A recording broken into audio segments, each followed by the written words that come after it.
the Travel Squad podcast. We're four friends that grew up together in the same small town. We followed each other to San Diego, and now we adventure the world together. One passport stamp at a time. We're here to share our travel stories and inspire you to go on your own adventures. Even if it starts with your own backyard. I'm Jamal. Brittanie, Kim, And I'm Zeina. and we're the Travel Squad podcast. so grab your tickets. Your passport. And don't forget your travel insurance. And prepare for takeoff.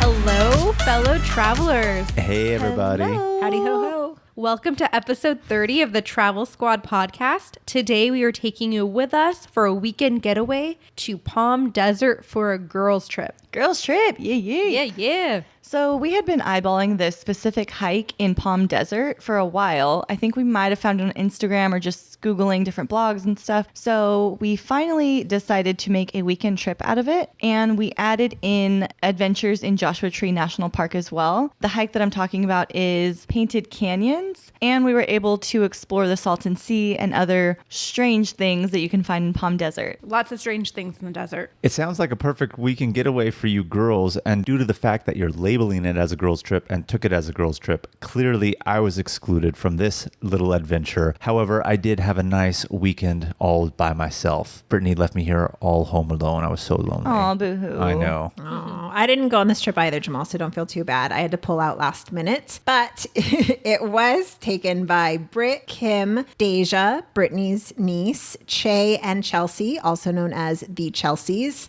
And I can't wait to hear all the details about this trip because from what I hear, it was a real hoot. It was. So we're going to start this episode off with a few tips. And right away, the biggest tip we learned is pack a lunch. There was not a lot of places to eat at around Joshua Tree, which is our first day. As you can imagine, the desert is pretty deserted. Yes, it is. Is this a tip you learned or implemented? Learned.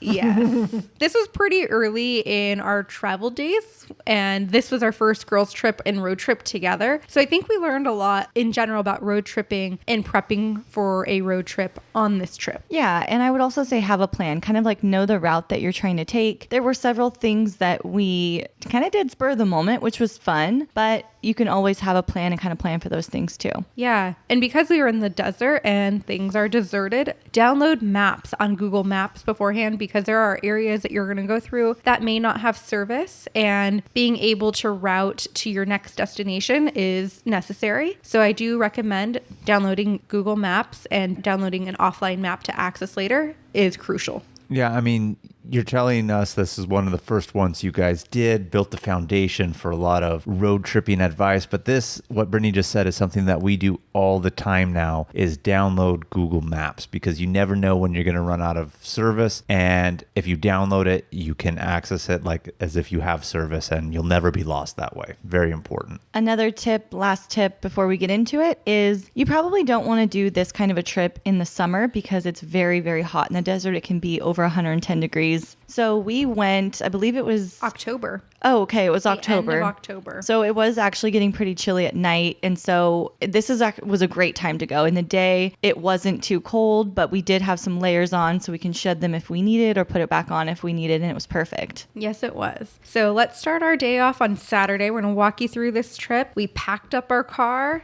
5 girls, no empty seats, myself, Kim, Deja, Che, and Chelsea, and we drove to Joshua Tree. Yeah, I think we left at like 5 a.m. Yeah. And I drove because when Jamal's not around, I'm usually the one that drives. Okay. Unless they're windy roads, though, right, I was Kim? going to say. Unless it's windy roads, in which case you don't want me behind the wheel. And who do Okay. you default to drive then? You. Which is so funny because when we road trip, just even Brittanie and I alone, like she's not fucking getting behind the driver's seat. So just imagining her road tripping and being the pilot for you ladies, I just find that to be an anomaly. I know for sure on the way back, we came from East San Diego into San Diego and you had to drive because we were on windy roads. Well, you started the drive and I then was you freaking couldn't out. finish it. Kim had a freak out. I didn't have a freak out. I wouldn't call it a freak out. And she pulled over and I drove. But our drive to Joshua Tree was about 3.5 hours. And because we left so early, we hadn't had breakfast yet. So we did stop before we hit the national park and had breakfast at a little mom and pop shop on the way. Take us through the spread. I'm just kidding. Basic diner food. Basic diner Mom food. and pop desert food. Yeah, there wasn't anything that stands out to me from the menu, but I know we enjoyed it and we moved on through our little trip. So what did you ladies do in Joshua Tree? So our goal for Joshua Tree was to do a hike. We love hiking. This was kind of a hiking weekend getaway trip. So we wanted to hike a specific trail called the Lost Horse Mine Loop Trail. Oh, that's a mouthful. Say that 4 times fast. Lost Horse Mine Loop Trail. Lost Horse Mine Loop Trail. Lost Horse Mine Loop Trail.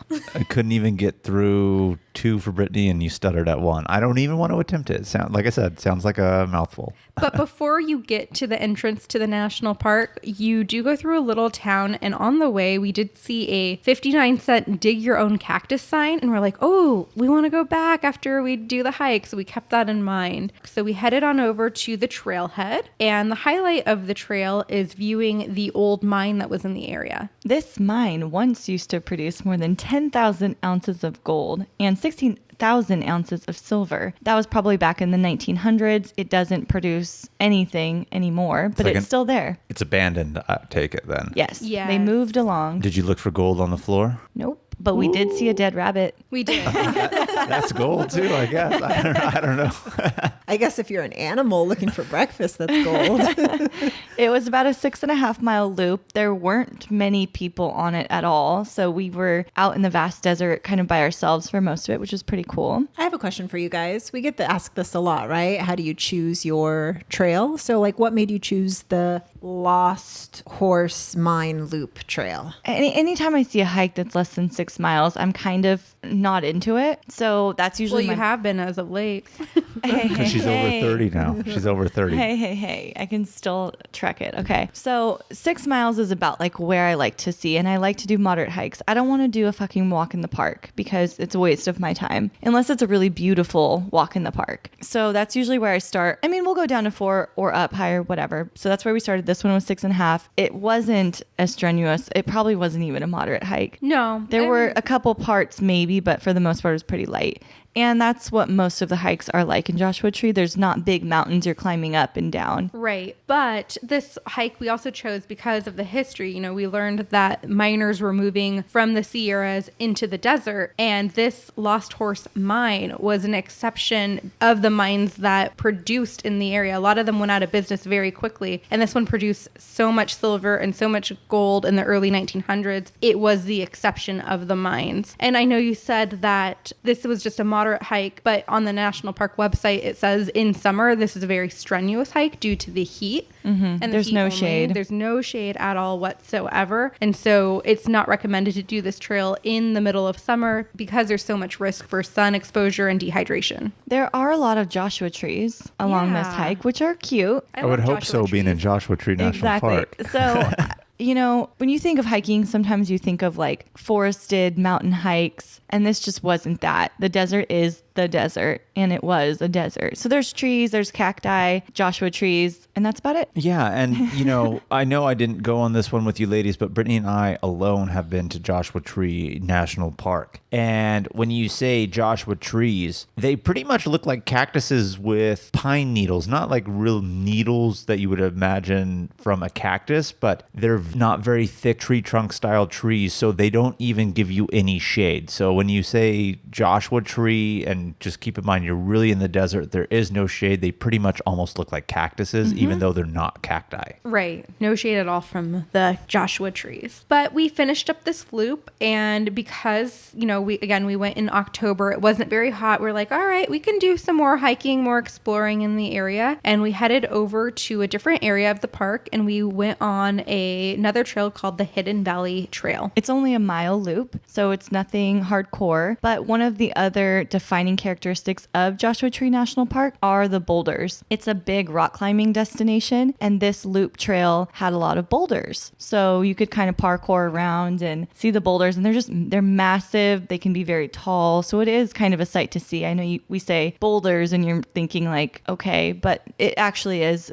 a pretty sight to see. Yeah, as we were driving over from the Lost Horse Mine Trail to this area, we did see people bouldering along the way. And we were like, oh, wow, that looks really cool. And then once we were at this trail, we saw them up close because they were bouldering on the rocks that was making this hidden valley. And the hidden valley is rock enclosed, and it's rumored to have been used by cattle rustlers to like entrap cattle in the area. You know, speaking of the bouldering, it reminds me again, Brittany, of when we were there and we saw that. And I had no clue of that when we went to the park, that this is a very big destination for people to do bouldering or climbing. And when people are bouldering, they're pretty much free climbing on these big stones high up. So, you know, they fall, but there was a lot of people doing it. Correct term for that is free solo. So, wow, that's really cool that you saw that out there. Yeah. So like I was saying, we did the 2 hikes in Joshua Tree National Park. I just want to interject that Jamal and I did do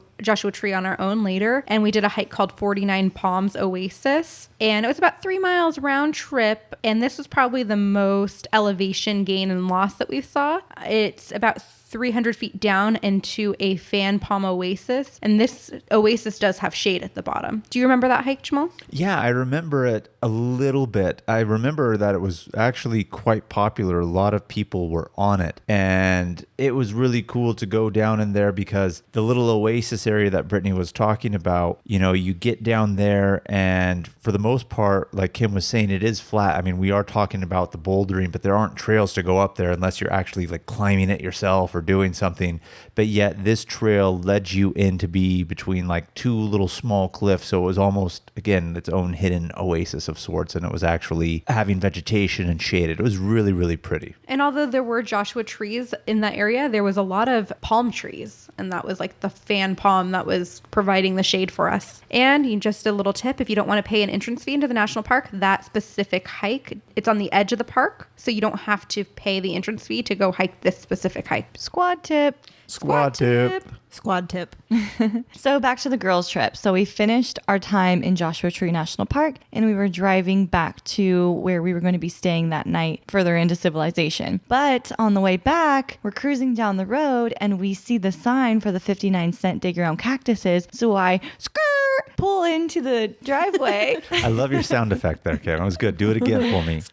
Nice. I could just imagine you driving and hearing that noise too. That's exactly what we did, actually. So we drive in there, we park, we walk in. Truly, cacti everywhere. And they have little baby ones you can dig out yourself. They give you a little planter to put it in, and they're 59 cents. You can buy as many as you want. I think we have a few of those cacti planted with our succulents sitting on our porch right now. Wow. Are they any bigger? Yeah, they've grown. Oh, well, I killed mine pretty fast. You killed your cacti? You don't have the green thumb like Brittany. You know, I hate to keep referring, but like Brittany said, we had gone together as well. And she made sure specifically we went back there and we did our own cacti planting and brought those back just as well too. So, well, great. I'm happy for you guys. There was no you know, I was doing safe driving. I don't have as good a sound effect.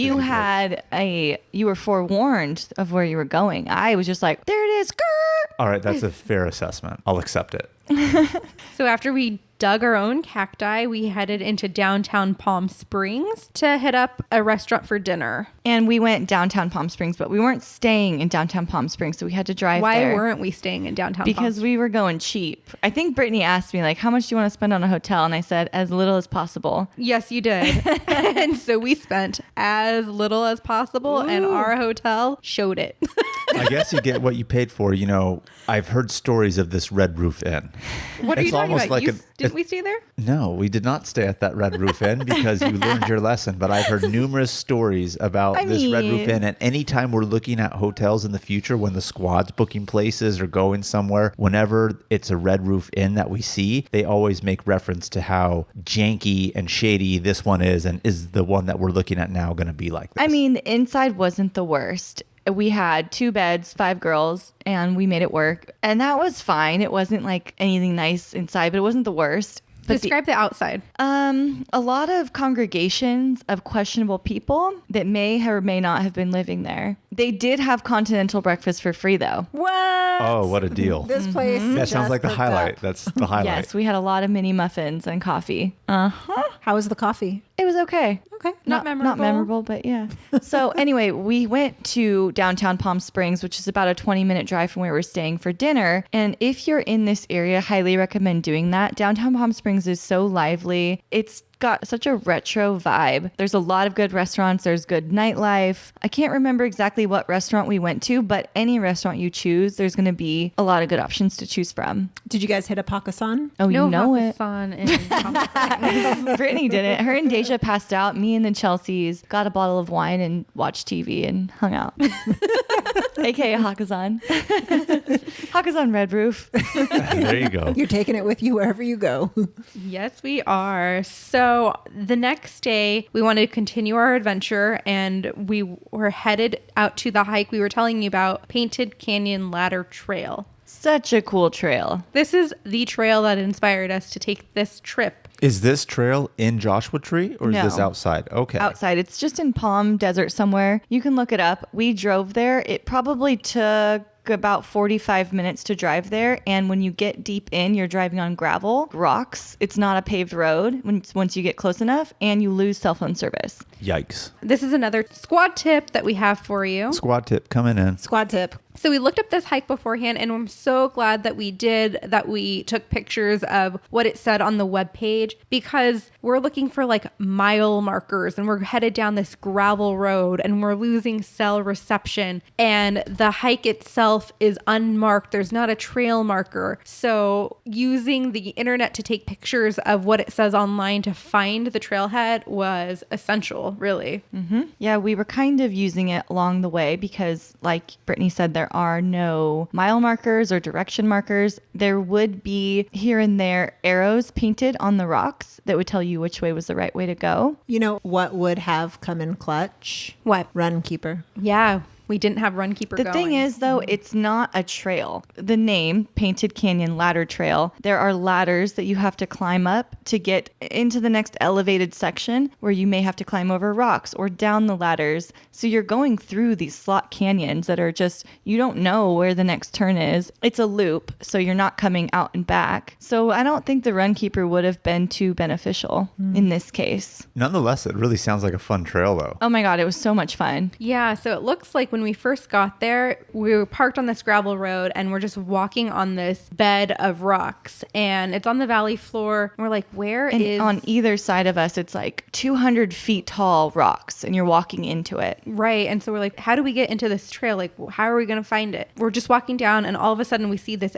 big ass arrow made of rocks, and the arrow is pointing in the direction of where you start to enter the slot canyon. And you really wouldn't see the point you go into if you weren't looking. It just looks like piles of rocks. Because it's not a marked trailhead. So you got to really get lucky and make sure you see that. Yeah, and once you get into it, there's really only one way to go. You just keep going until you get through it. Now, are the ladders built by wood or are they steel that's bolted into the rock? I think Just they out of were general curiosity. I think they were mostly steel, but they weren't bolted into anything. Okay. In most cases, right? Right, I think so. And then- the ladders were probably like 6 feet tall ladders. So you're not like laddering up huge spaces, but you do have to ladder up a bit many times. Yeah, when we first entered the slot canyon, right away we had to climb up some ladders. And we have pictures that we'll post, but like you just look like a tiny speck. There's no like definition of walls. So it's really crazy. I can't even describe what it looks like, but it's such a cool hike. Like we have mentioned in our episode for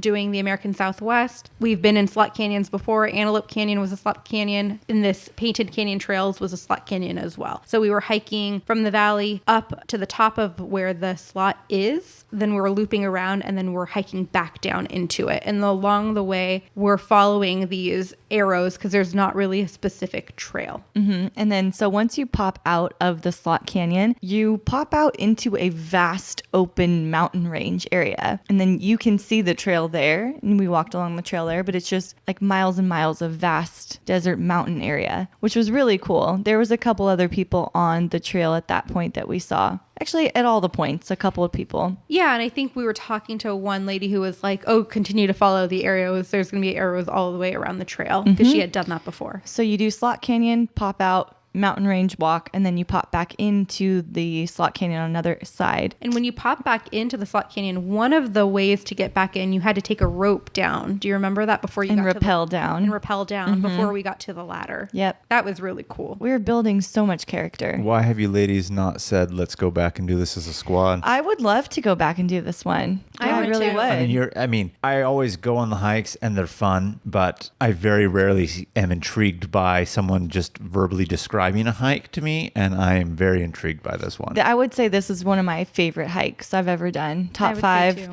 It's similar, but very different from the one we did in Death Valley, the one where we had to crawl through tiny spaces. Yeah, well, when you guys were saying that you were on the ladders and crawling over and under stuff, I was even going to say that. It's Similar. It kind of reminded me of Death Valley a little bit, minus the ladder itself. Yeah. Yep. All right, guys, let's make a pact here. Is it March, April, October, or November 2020? This when are we doing this is an easy one. We could even do a day trip, We could honestly. do a day trip for this. Dang. Yeah. All right, guys, wait for that future episode. It'll be coming. Can't wait. Meet to us go out there. We'll do a back. group hike. Group hike. Group hike.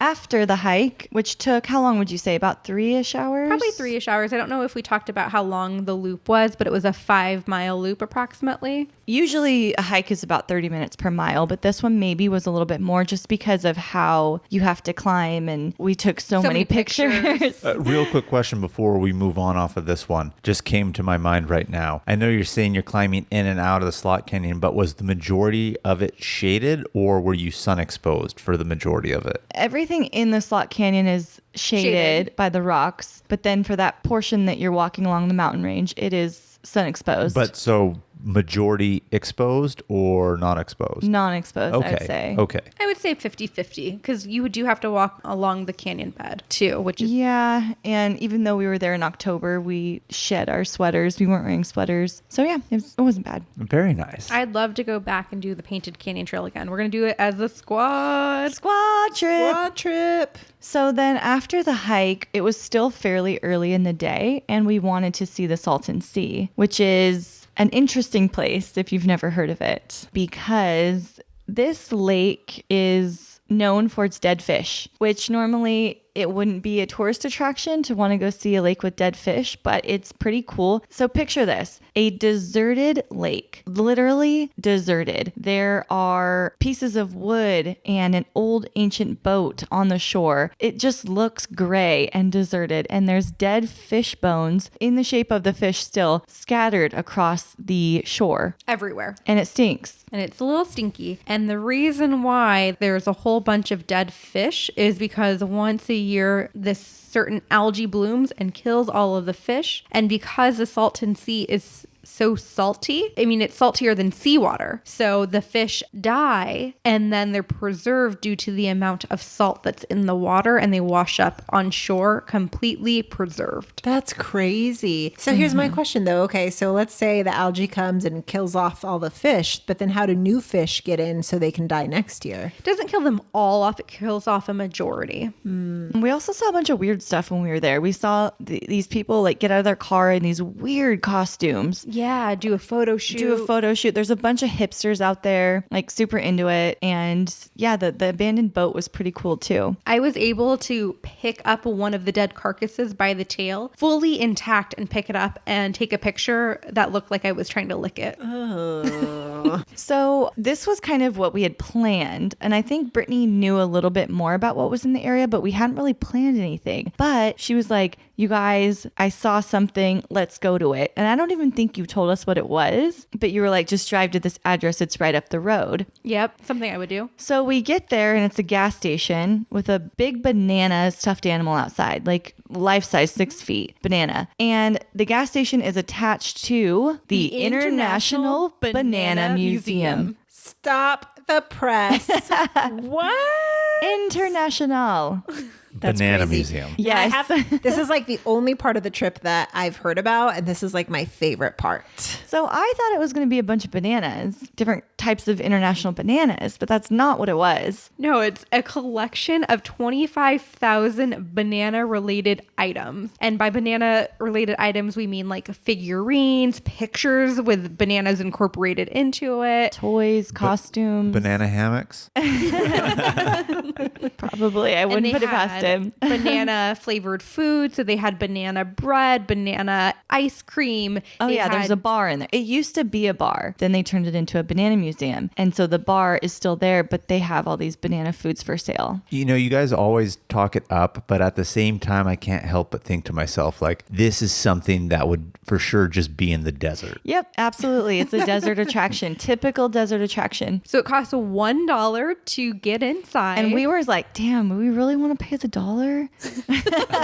How about if you had a banana? Do you think that you could exchange it? Well, it's For not admission? necessary because you get your $1 back if you buy food, which we did. We bought milkshakes. The Bananas Foster's milkshake was so good. I was going to say it has to be banana milkshake, right? Tell me They you had didn't go- other I'm sure they options. did, but if you walked out of the banana museum and didn't get a banana milkshake, if that's an option, you guys failed. The Banana Foster's was so good. Yeah, and I got the skewer, and on the skewer, it was rotating pieces of banana dipped in chocolate with a piece of banana bread. So it was like a piece of banana dipped in chocolate, then banana bread, and then again, the banana bread, all down a skewer. They took the whole skewer, they dipped it in chocolate, and then they sprinkled walnuts on top of it to eat. It was gourmet. And the people that worked there were so into it. They kept having all these banana jokes. Oh, God, I wish I could remember one. Do you remember any? I don't remember any, but she was just going. Like literally everything she said was a banana joke. You could tell, like, not a lot of people come here. But she did say Michael Cera came. Michael Cera. And he bought a Banana Museum t-shirt. You know, that seems like something Michael Cera would do. Like, you just say that, and it's like Michael Cera. Why does that not surprise me that he went to the Banana Museum? I think my favorite thing is the fact that you guys took a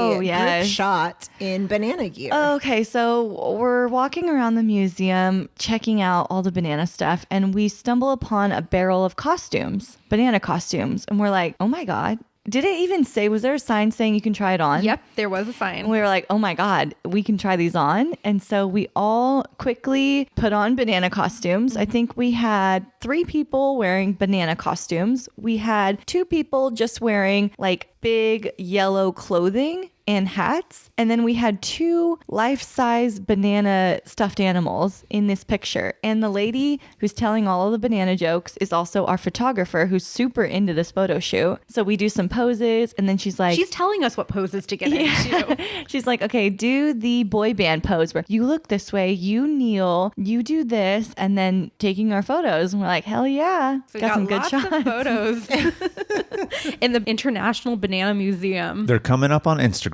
Everyone, be sure to check Oh, them I'm out. sure they're on Instagram. No, I know they are, but for this episode. Right. I remember Brittany even had a patient whose lifelong dream was to go to the Banana Museum. And Yeah, so you guys know that I'm a hospice nurse, so I do make patient visits. And I was at a patient's house once and I asked him, you know, what goals do you have? Because these are hospice patients and we're trying to make sure that they're achieving the goals that they're setting out before the end of their life. And he mentions to me that he wants to go visit the International Banana Museum. And I say to him, the one next to the Salton Sea. And his head whipped so fast in my direction and was like, you know it? And I said, yeah, I've been to it. And I whip out my phone and I show him a photo to prove it. And let me tell you guys, he did get to go visit the International Banana Museum before he passed. oh, That's nice. That's such a sweet story. So to continue on with this desert wildness, just up the road from the Banana Museum is a place called Salvation Mountain, which is quite the sight to see. Yeah, in fact, it's labeled a hillside visionary environment. And it was created by a gentleman named Leonard Knight. And It's a huge, colorful monument that honors his love for God. And there's big like paintings on it that says like God is love. There's a big cross on the top. It's this huge mountain that's completely painted. And there's like a yellow brick road that's painted that you can walk up. There's just weird rooms you can go into too. Yeah, I haven't been there. I've heard about it even before you ladies went, but it almost looks like it's made out of clay, at least from the photos, just the type of bright colors. I don't want to say clay. I should say Play-Doh, because it has different colors of like green, yellow, and it looks like he's made this on the top of the mountain. Mm-hmm. It is actually created out of clay, straw, and hay and paint. It looks like Play-Doh from the photos. It may look different in person, but from the photos, it looks like Play-Doh. Yeah, so the mountain is the biggest draw, but then to the side of it, there's these rooms that you can go into, and just like, there's just so much to see inside of there. So much weird stuff. I did some research after we went, and did you know one of the rooms that we went into, it was one of the dome-shaped rooms. He was actually intending to live in it, and he never ended up living there because he decided to live out of his truck instead. But this is also a place where we're going to see a ton of hipsters, a ton of people there just taking pictures. It's a tourist draw. Yeah, for sure. There was tons of people there. But yeah, it's pretty interesting. How much time did you spend at Salvation Mountain? And does it cost anything to go to it? Doesn't cost anything to go because the gentleman is dead. People have contributed to the preservation of it, and people have donated lots of paint. But I would say we were there for maybe an hour. Yeah, you can see it all in that amount of time for sure. And then just up the road from here is a place called East Jesus or Slab City, which is another very interesting desert place. The desert is weird, y'all. I don't know. Odd. You want to know an interesting thing? Again, girls trip, haven't been here. But after they told me about Slab City, I did a little bit of research, and it's the only place in California where law enforcement doesn't go and patrol or do anything in that area. It's almost like a laissez-faire attitude of just like let it be. Their hands are off of it. They don't mess with anything that goes on over there. Because they would be busy all day if they were patrolling the area. So you can like murder someone out there? I mean, they're going to go investigate, but they are not there patrolling, looking for things going on. I mean,